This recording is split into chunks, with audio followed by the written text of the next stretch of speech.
کلمہ ہم نے پڑھا ہے تو تکالیف بھی ہم نے اٹھانی ہے، کلمہ ہم نے پڑھا ہے تو رسول اللہ کے دین کو تخت پر بٹھانا بھی ہمارا کام ہے، کلمہ ہم نے پڑھا ہے تو کفر کے سامنے ایسے کھڑا ہونا یہ بھی ہمارا کام ہے۔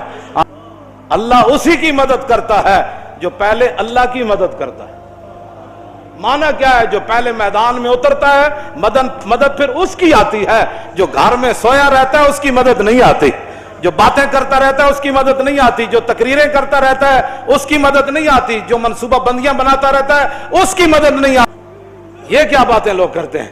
یہ باتیں کر کے تم کیا سمجھ سکتے ہو ناموس رسالت کا مسئلہ چھپ جائے گا یا امت اس میں مدانت کر جائے گی؟ نانا امت زندہ زاں کے ملت را حیات از عشق اوست اور برگو ساز کائنات از عشق اوست۔ اقبال کہتا ہے امت مسلمہ زندہ ہے، زندہ رہے گی، غالب ہے، اب کوئی بات نہیں، فرنگی را دل زیر نگی نیست۔ کیوں جی؟ کوئی بات نہیں، یہ 4 دن امریکہ کر لے جو کرنا ہے۔ افغانستان کو لتاڑنے کے بعد ایک بندہ بھی اس کے قابو ایسا نہیں آیا جو کہے میرا ایمان لے لو مجھے پیسے دے دو، ایک بندہ بھی اس کے قابو میں نہیں آیا جو گوانتا نامو بے میں تم نے علماء کی داڑیاں مونڈ دی اور پتہ نہیں کیڑ پنجروں میں بند کیا جیسے حیوانوں کو بند کیا جاتا ہے، لیکن ان پنجروں میں وہ بند رہے، قرآن کی تلاوتیں وہاں بھی وہ کرتے رہے، ہاں اسلام کو وہاں بھی انہوں نام اقبال کہندا فرنگی را دل زیر نگی نیست۔ اقبال کہندا آج تک فرنگی ایک دل تے قابو نہیں پا سکے، ملکاں تے تھا جی ہاں متاعو ملک است و دین است، انہاں کیوں نہ ملکاں تے قبضہ ضرور کیتا ہے لیکن دین تے قبضہ نہیں کر سکے۔ ہاں جتنا مرضی جہاں بھی کتنی پابندیاں لگی، مسجدوں کے سپیکر اترے، میلاد شریف پر پابندیاں لگی، ممتاز قادری تختہ دار پر لٹکا اور 1 لاکھ سے زیادہ بندے تحریک لبیک کے اندر چلے گئے، تو کیا لبیک کا نعرہ بند ہوا؟ نا اب تو چوکوں میں تھوڑی دیر موٹر سائیکل بھی رکے تو کہتا ہے لبیک یا رسول اللہ۔ توجہ ہاں اقبال کہنا فرنگی را دل زیر نگی نیست متاعو ملک است و دین است۔ انہیں کیا اس تا متاع اتنا ہی عراق دے کنویں تے قبضہ کر لیا، تیل دے کنویں لین آیا سی تے قبضہ کر لیا، افغانستان دے خزانے تے قبضہ کرنا ہے سی، خزانے لے کے چلا گیا، اور شام دے اندر جیڑا کچھ ہوتے لوٹ مار سی امریکہ کر کے چلا گیا۔ اتنا ظلم مچانے کے بعد پھر امریکہ کیوں پریشان ہے؟ کیوں جی؟ خدا بندے کے در تحفے حریمش۔ اقبال کہتا ہے جتنے چمچے کٹ سے گئے وائٹ ہاؤس کا طواف کرتے رہے اور ملکہ برطانیہ کا طواف کرتے، خدا بندے کے در تحفے حریمش، کہتا وہ جتنے تمہارے چمچے کڑچے گئے یا حکومتیں کرتے رہے اور تمہارے دروں کا طواف کرتے رہے، صد ابلیس است یکروہ الامین است، کہتا لکھاں ابلیس ضرور گئے لیکن محمد عربی کا ایک غلام بھی تمہارا طواف کرنے کے لیے نہیں گیا۔ یہ بات ہے۔ تم کیا سمجھتے ہو حضور کا دین ایسے چلا جائے گا؟ نا یہ دین اپنی پاور رکھتا ہے، ہاں اس لیے اس دین پر کوئی غالب نہیں آ سکتا۔ ملکوں پر تم نے قبضے کر لیا، یہاں بھی 100 سالہ برطانیہ رہا تو 1947 کے بعد پھر حضور کے غلام میدان میں آ گئے۔ تم نے ہمارے کیا چھوڑا؟ یہاں تو کوئی چیز ہی نہیں چھوڑی، ہر چیز لوٹ کر لے گئے جناب، لائبریریاں لوٹ کر لے گئے، حسین و جمیل پتھر لے کر، وہ کوہ نور جو ہیرا بھی تم لوٹ کر لے گئے، تو کیا پھر وہ ہیرے کی وجہ سے تو ہماری عزت نہیں ہے نا؟ ہماری عزت تو یہ ہے بمصطفیٰ برساں خیش را کے دی ہماؤز گرباؤ نہ رسیدی تمام بولابیس۔ امت مسلمہ کی وجہ پتھروں سے نہیں ہے، ہیروں سے نہیں ہے، تیل کے کنویں سے نہیں ہے، روٹی سے نہیں ہے، سڑکوں سے نہیں ہے، جہازوں سے نہیں ہے، امت مسلمہ کی عزت محمد عربی کی غلامی کے اندر نہیں۔ تم نے جس کو عزت والی باتیں سمجھی ہیں وہ تو ہمارے بڑوں نے، صحابہ کرام نے، حضرت نعمان بن مقرن آئے جب یزدگرد کے دربار میں اعلیٰ قالین بچھے ہوئے تھے اور بڑے بڑے قیمتی، تو آپ نے اپنی تلوار اور نیزے سے ان کو پھاڑنا شروع کر دیا۔ وہ کہنے لگے یہ تو ہم نے آپ کی عزت کے لیے بچھایا ہے۔ جب آپ کرسی پر بیٹھے تو وہ سونے کی بنی ہوئی تھی، آپ بیٹھے تو فوراً کھڑے ہو گئے، تو یزدگرد کہنے لگا کہ آپ نے شاید کبھی سونا دیکھا نہیں ہے، ہم نے تو آپ کے احترام کے لیے، آپ چونکہ ہمارے مہمان آئے ہیں اور مذاکرات کرنے کے لیے آئے، ساتھ اپنی پاس کے جرنیل جو آپ کے انہوں نے آپ کو بھیجا، تو ہم نے آپ کے اعزاز کے لیے سونے کی کرسی بچھائی ہے، پہلے تو آپ نے ہمارا قالین پھاڑ دیا، تو اب آپ سونے کو جو ہے اٹھ کھڑے ہوئے، فرمایا سننا ہے تیرا قالین میں نے اس لیے نہیں پھاڑا کہ مجھے کو اس قالین سے دشمنی تھی، یہ جو تو نے بچھایا تھا یہ ریشم کا تھا اور ہمارے آقا و مولا نے ریشم سے کے استعمال سے منع فرمایا، اس لیے میں نے اس کو پھاڑ دیا، باقی رہ گیا یہ سونا، تو یہ کہتے ہیں ہم نے دیکھا نہیں ہے، سونے کو پک طرف کر، یہ سونا میں نے اس لیے اوپر نہیں بیٹھا کہ ہمارے آقا و مولا نے اس سے منع فرمایا ہے، سونے کی تعظیم میں نہیں کھڑا ہوا، اپنے نبی کا حکم ماننے کے لیے میں کھڑا ہوا۔ تو یہ ہے وہ باتیں جو اسلام کی ہیں. تو جنہوں نے نہیں پڑھا وہ یہاں بھی یوری کر رہے ہیں, یہاں بھی امت مسلمہ کو گمراہ کر رہے ہیں اور گمراہی کی باتیں پھیلاتے ہیں. آپ اپنے کان بند کر دیں. اگر ہم کوئی آپ کو گمراہی کی بات بتا رہے ہیں, بے شک اپنے کان بند کر دیں. اور اگر آپ کے کان میں وہ بات جا رہی ہے, کیوں جی, قادت القلوب یتیرا, قریب سی کہ وہ دل بھی جڑے نا جدوں بیت المقدس آنا ہوئی نا, الحمدللہ معز الاسلام بنصری ومذل الشرک بکاری, جب صلاح الدین ایوبی بیٹھا, پوری فوج بیٹھی, تو محی الدین بن زکی نے جب یہ خطبہ پڑھا نا, کسی موقع پر میں پورا ایک سانس میں آپ کو سنا دوں گا, اب موقع نہیں ہے, تو آپ وہ قریب تھا کہ اذانیں جب ہوئی تو قریب تھا کہ نور الدین زنگی سمیت ساری فوج اور سارے مسلمانوں کی روحیں بھی پرواز کر جاتی. تو اگر ہم آپ کو ایسی باتیں سناتے ہیں حضور کی عشق اور محبت کی کہ قریب ہے کہ آپ کی روحیں بھی اوپر اڑ جائے, تو پھر آپ کان بند نہ کرے. اور وہ بندہ جو آپ کو ایسی بات سناتا ہے کہ در رسول سے دور کرتا ہے, پھر آپ کا حق بنتا ہے آپ اپنے کان بند کر دے. انہوں نے کہا پیچھے ہٹو, کوئی یار دی گل سنا ملا, نہ لمے پینڈے پا ملا, نہ علما وچ پھسا مل. بس یہی بات ہے, یہی لبیک کا مقصد ہے. اگر کسی کو کوئی تکلیف ہے تو یہ تکلیف قرون اولیٰ سے لے کر آج تک تکلیف وہ جاری ہے. ہمارا پاس تھرمامیٹر نہیں ہے کہ اس کی تکلیف کا علاج کرے, وہ تکلیف تو رہنی ہے. جب تک حق اور باطل ہے تو وہ تکلیف رہنی ہے. جب تک محمد عربی کے غلام موجود ہے اور حضور کے دین کے دشمن موجود ہیں, موسیٰ و فرعون و شبیر و یزید, ایند و قوت از حیات آمد پدید. اقبال کہتا ہے حق اور باطل کی ٹکر شروع سے چلی ہے اور تا صبح قیامت یہ جاری اور ساری رہے گی. لیکن امتحان حق والوں کا ہے کہ وہ کب تک کھڑے رہتے ہیں.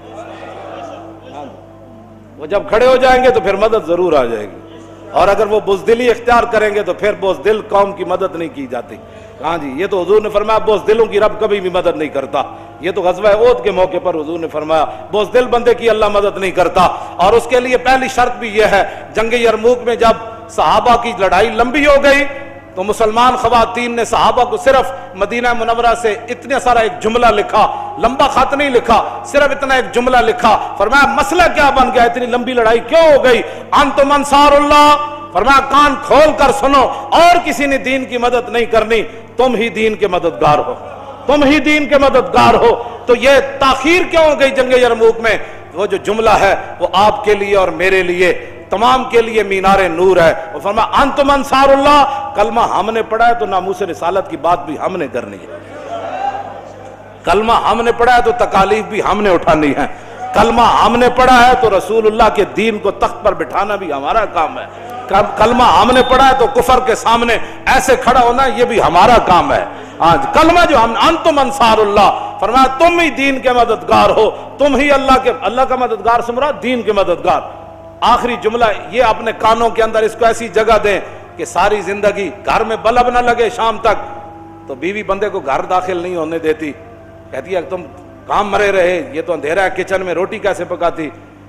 چولہا خراب ہو جائے تو شام تک چولہا ٹھیک ہو جاتا ہے, اور مشین خراب ہو جائے تو مشین ٹھیک ہو جاتی ہے. مجھے آج تک سمجھ نہیں آئی, ہم لوگوں کے ذمہ کام لگاتے ہیں, یہ کام کرو, تو کہتے ہیں جی مجھے اور کام پڑ گیا تھا.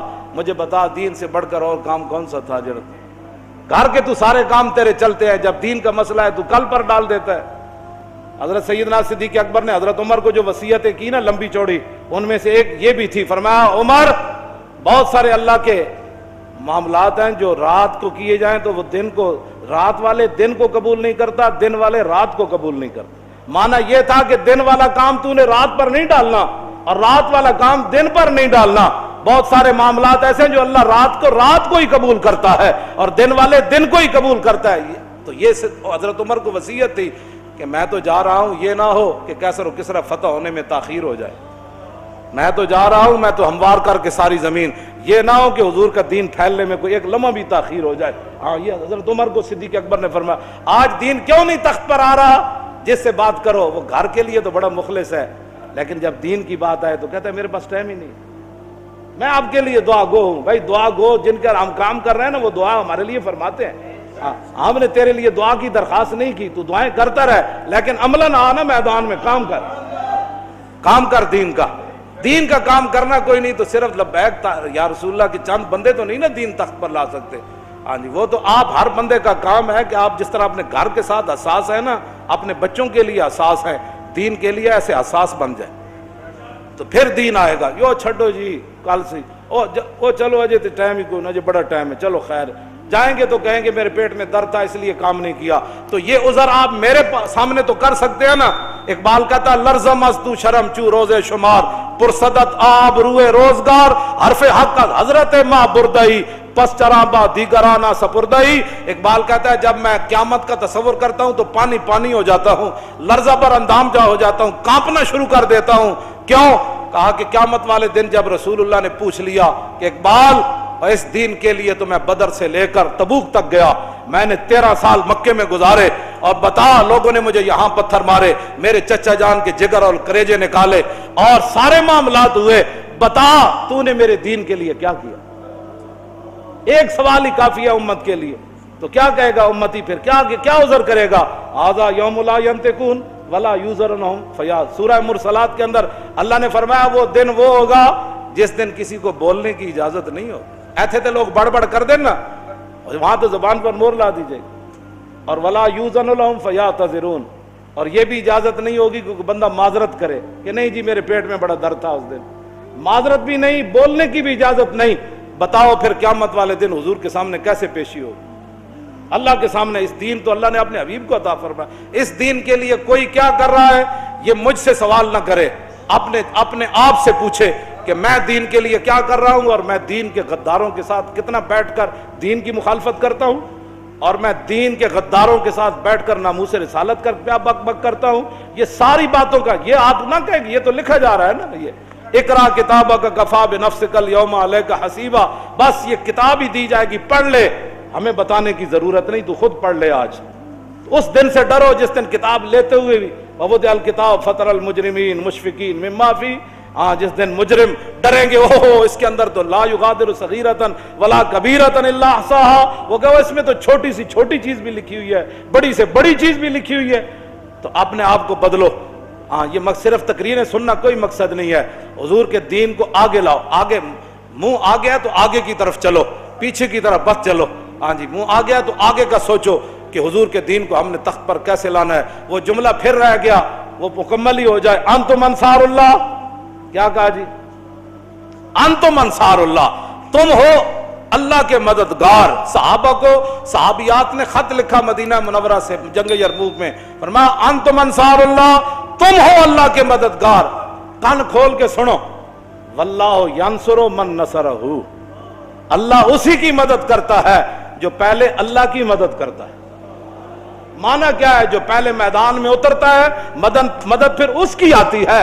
جو گھر میں سویا رہتا ہے اس کی مدد نہیں آتی، جو باتیں کرتا رہتا ہے اس کی مدد نہیں آتی، جو تقریریں کرتا رہتا ہے اس کی مدد نہیں آتی، جو منصوبہ بندیاں بناتا رہتا ہے اس کی مدد نہیں آتی. پہلے جو اللہ کی مدد کرے، واللہ ینصرو، پھر اللہ مدد حال میں بھی فرماتا ہے پھر مستقبل میں. پہلی شرط ہے کہ نصرہ، ماضی میں کسی نے اللہ کی مدد کی ہو، اللہ کے دین کی مدد کی ہو. آؤ اس دنیا کی شرمندگی، قبر کی شرمندگی، حشر کی شرمندگی سے بچنے کے لیے دین کی مدد کرو، دین کے ساتھ کھڑے ہو جاؤ. حضور کی عزت ناموس کی بات سننی نہیں، بس کیا جو بات کرنے لگے ان کا تاجدار ختم نبوت. میدان حدیبیہ میں صحابہ آگے بڑھ کر رسول اللہ کی مبارک تھوک ایسے ہاتھوں پر لے رہے تھے. تیرے نزدیک تو پھر یہ بھی عجیب بن جائے گی کہ یہ کیا بات ہوئی جی، تھوک وہ لے رہے تھے، پھر تھوک وہ صاف نہیں کرتے تھے، ایسے کر کے منہ پر مر. تیرے نزدیک تو یہ بھی جرم بن جائے گا، یہ جی بڑا ایک مقدس مذہب ہے ہمارا دین، بڑی طہارت والا، تیرے نزدیک تو یہ بھی جرم بن جائے گا. لیکن تیرے نزدیک تو نے تو دین کو مانا ہی نہیں، تیرے نزدیک یہ جرم ہے. لیکن عروہ بن مسعود جب واپس گئے مشرکین مکہ کی طرف سے مذاکرات کر کے میدان حدیبیہ میں واپس گئے تو مشرکین مکہ نے کہا کیا خوشخبری لائے ہو، کیا حضور علیہ السلام حدیبیہ سے واپس چلے جائیں گے، کیا ہمارا مکہ بچ جائے گا فتح ہونے سے، کیا عرب کے اندر ہماری حکومتیں رہیں گی، یا رسول اللہ غالب آ جائیں گے؟ اس نے کہا نہ پوچھو. انہوں نے کہا کیا ہوا؟ انہوں نے کہا اے قوم واللہ لقد وفدت علی الملوک ووفدت علی قیصر وکسری والنجاشی واللہ ان رأیت ملکا قط یعظمہ اصحابہ ما یعظم اصحاب محمد محمدا. انہوں نے کہا کیا پوچھتے ہو، میں بڑے بڑے درباروں میں گیا، میں قیصر و کسریٰ کے دربار میں گیا، میں نجاشی کے دربار میں گیا، لیکن جو منظر میں نے محمد عربی کے دربار کا دیکھا میں نے کہیں نہیں دیکھا. اس نے کہا کیا دیکھا؟ انہوں نے کہا واللہ ان تنخم نخامتا الا وقد فی غف رجل منہم فدلک بها وجهه وجلدہ. اس نے کہا میں نے دیکھا کہ جب نبی علیہ الصلوۃ والسلام مبارک تھوک زمین پر پھینکتے ہیں تو 1400 صحابہ ہاتھ لے کر دوڑ پڑتے ہیں حضور یہاں پھینکیں، حضور یہاں پھینکیں. اور جب حضور تھوک مبارک پھینک دیتے ہیں پھر وہ اپنے ہاتھوں پہ مل کر اپنے منہ پر ملتے ہیں ایسے کر کے. وَإِذَا تَوَضَّأَ كَادُوا يَقْتَتِلُونَ عَلَى وُضُوئِهِ. جب رسول اللہ وضو فرماتے ہیں وضو کا پانے لینے کے لیے صحابہ ایسے دوڑتے ہیں قریب ہے کہ ایک دوسرے کو قتل کر دے کہ یار زور کا تو نے لیا اثر کا تو مجھے لینے دے کم از کم. وَمَا يُحِدُّونَ النَّظْرَ إِلَيْهِ تَعْظِيمًا لَهُ. فرمایا ایسے آنکھ اٹھا کر بھی حضور کی طرف نہیں دیکھتے کہیں دیکھنا بھی بے ادبی نہ بن جائے. وَإِذَا أَمَرَهُمْ ابْتَدَرُوا أَمْرًا. حضور ایک کو حکم دیتے ہیں جاؤ جا کر یہ کام کر کے آؤ. 1400 صحابہ اس حکم کو بجا لانے کے لیے دوڑ پڑتے ہیں. تیرے نزدیک تو یہ عیب بن گیا لیکن عروہ بن مسعود کے ایمان کا سبب بن گیا.